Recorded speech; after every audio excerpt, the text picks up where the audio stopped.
Mpendwa mtazamaji, karibu katika tafakari fupi ya neno la Mwenyezi Mungu katika sherehe ya moyo mtakatifu wa Yesu. Ujumbe mahususi katika sherehe ya leo ni kuiga fadhila zinazopatikana katika moyo mtakatifu wa Yesu.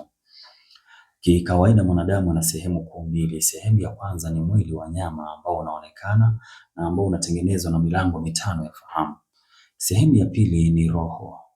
Roho ya mwanadamu ina sehemu kuu mbili. Sehemu ya kwanza ni akili.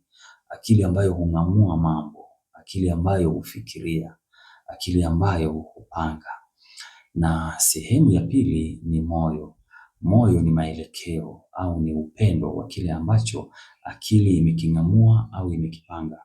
Maelekeo hayo yanaweza yakawa sahihi kama akili imepanga kilicho sahihi na moyo ukaelekea kile kilicho sahihi.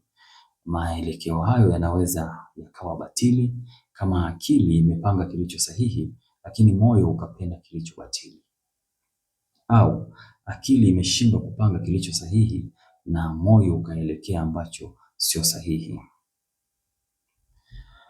Sherehe ya moyo mtakatifu wa Yesu inatualika kuiga fadhila za kimungu zinazopatikana ndani ya moyo wa Yesu. Ikumbukwe kwamba Yesu alikuwa ni Mungu mtu, naye alikuwa na moyo kama sisi tulivyo na moyo. Moyo huo ulitobolewa ubavuni pale msalabani na ikatoka damu na maji, ishara ya sakramenti ya ubatizo pamoja na ekaristi takatifu. Sisi sote ni Wakristo kwa kupitia ubatizo na tunaalikwa kuishi fadhila za moyo mtakatifu wa Yesu pale tunapopokea ekaristi takatifu, na kwa namna hiyo tunakuwa tumekidhi yale matakwa ya kiroho ambayo tupaswa kuwa nayo ili kumpokea Yesu. Sherehe ya moyo mtakatifu wa Yesu iliwekwa rasmi katika kalenda ya kanisa mwaka 1856 na Baba Mtakatifu Pius wa 9 baada ya maono kadha wa kadha ya Yesu mwenyewe kwa Mtakatifu Margareta Maria Alacoque aliyeishi karne ya 17 huko Ufaransa. Na sasa tuangalie masomo ya leo na namna ambavyo yanatukaribisha kuziiga fadhila za moyo mtakatifu wa Yesu. Somo la kwanza linatoka katika kitabu cha Kumbukumbu la Torati sura ya 7 aya 6 hadi ya 11. Somo latueleza mambo makubwa mawili kuhusu moyo wa Mungu. Moja, aliwapenda Waisraeli upendo wa agape, ingawa walikuwa ni wadhaifu, na sio kwamba walikuwa ni wema sana, na sio kwamba walikuwa ni wengi sana, lakini Mungu ili kutimiza ahadi yake aliyoiweka kupitia baba yetu Ibrahimu, basi aliwakomboa kutoka utumwa wa Wamisri. Jambo la pili, moyo wa Waisraeli na wanadamu wengine wote utakuwa na amani na utulivu kama utakumbuka ahadi za Mwenyezi Mungu katika maisha yao na kuzifuata kwa mujibu wa amri ambazo ametupa zinazopatikana katika kitabu cha Kutoka sura ya 20 aya ya kwanza hadi ya 17. Injili inatoka kwa mwinjili Mathayo sura ya 11 aya 25 hadi 30. Mwinjili anatupa sifa kuu tatu kubwa za moyo mtakatifu wa Yesu. Sifa ya kwanza ni moyo uliojaa shukrani na sifa kwa Mungu Baba, kwani daima ulimwelekea Mungu Baba. Sifa ya pili ni moyo unaowapenda wanyenyekevu kama watoto wachanga walivyo wanyenyekevu hupokea kile ambacho wanaambiwa.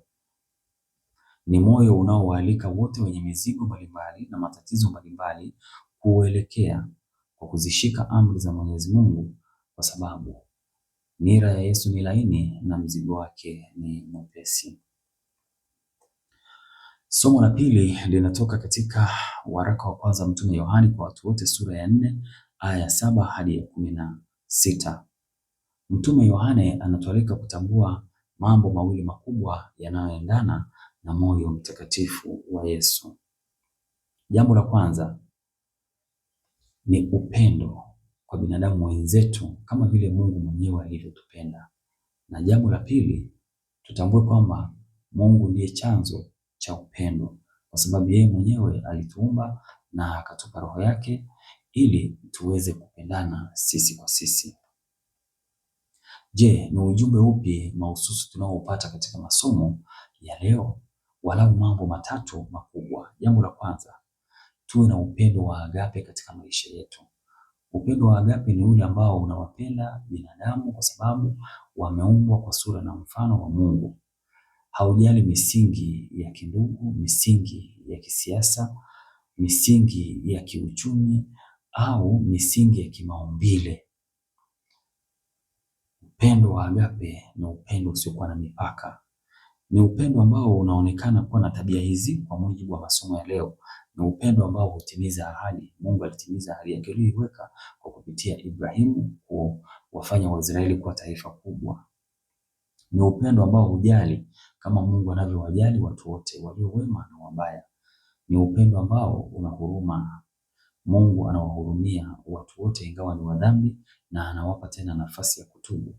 Rejea katika kitabu cha Nabii Isaya sura ya 1 aya 15 hadi ya 20 na Injili ya Yohana sura ya 20 aya 20 hadi ya 24.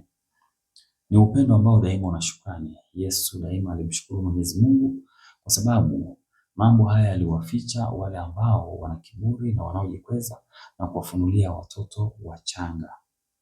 Ni upendo ambao hauna mipaka. Ni upendo ambao unawapenda watu wote na viumbe vyote kwa njia iliyo sahihi. Jambo la pili, tuwe wanyenyekevu katika kuzishika amri za Mwenyezi Mungu pasipo kuuliza maswali mengi. Tuwe kama watoto wachanga.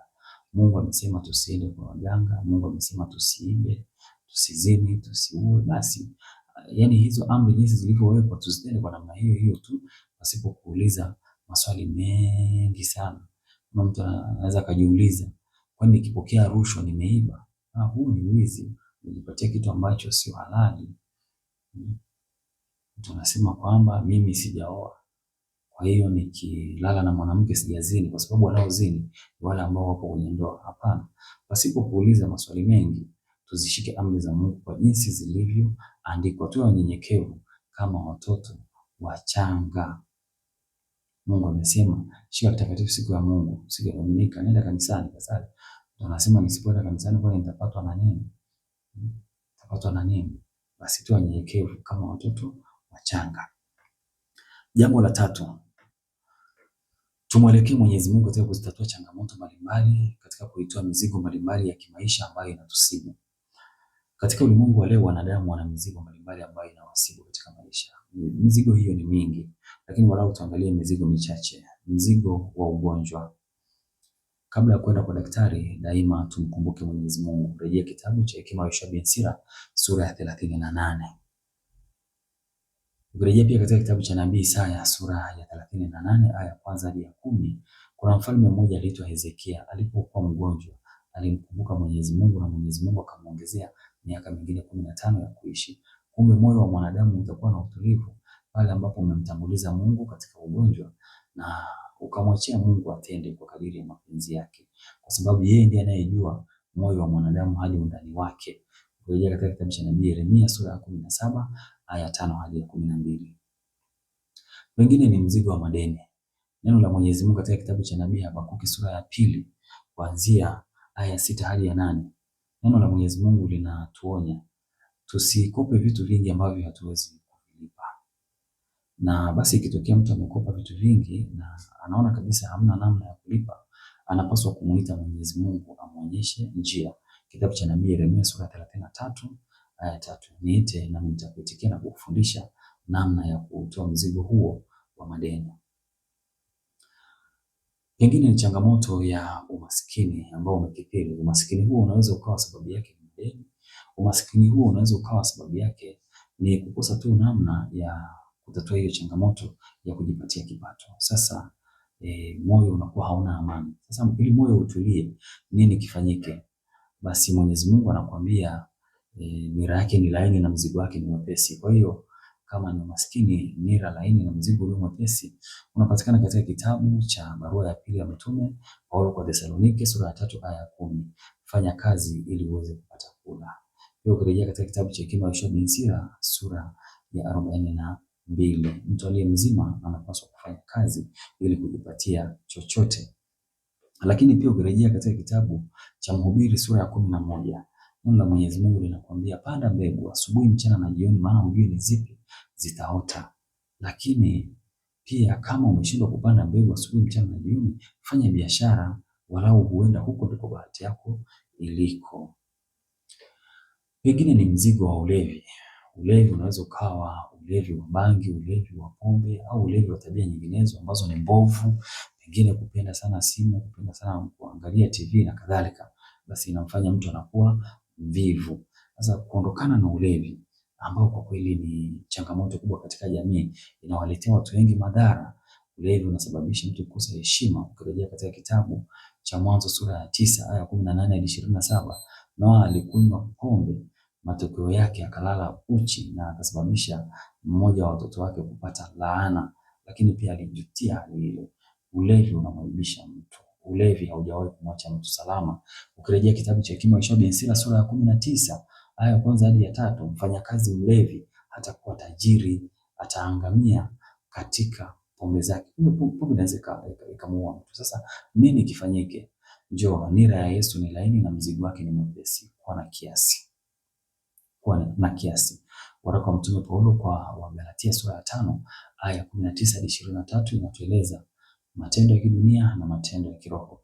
Na matendo ya kiroho mmoja wapo ni kuwa na kiasi. Pengine ni changamoto ya kujipatia mali. Wakati mwingine mtu anaweza kutamani mali nyingi sana na uwezo hana. Lakini neno la Mungu linatuonya. Katika kitabu cha Mithali sura ya 20 aya 20 hadi 24, mali inayopatikana kwa haraka sana inamfanya mtu pia aweze kuifurahia kwa haraka sana na apotee kwa haraka sana. Kumbe wakati mwingine kuna haja ya kuwa na ustahimilivu, unyenyekevu na uvumilivu. Na mtu akiamua kutumia njia ambazo hazifai kujitafutia mali, moyo wake daima hautatulia. Ukirejea katika kitabu cha nabii Habakuki sura ya 2 aya 9 hadi 11, neno la Mungu linasema mtu huyu akijenga nyumba hawezi kukaa huko ndani ya nyumba kwa sababu kelele zitamsumbua huko ndani.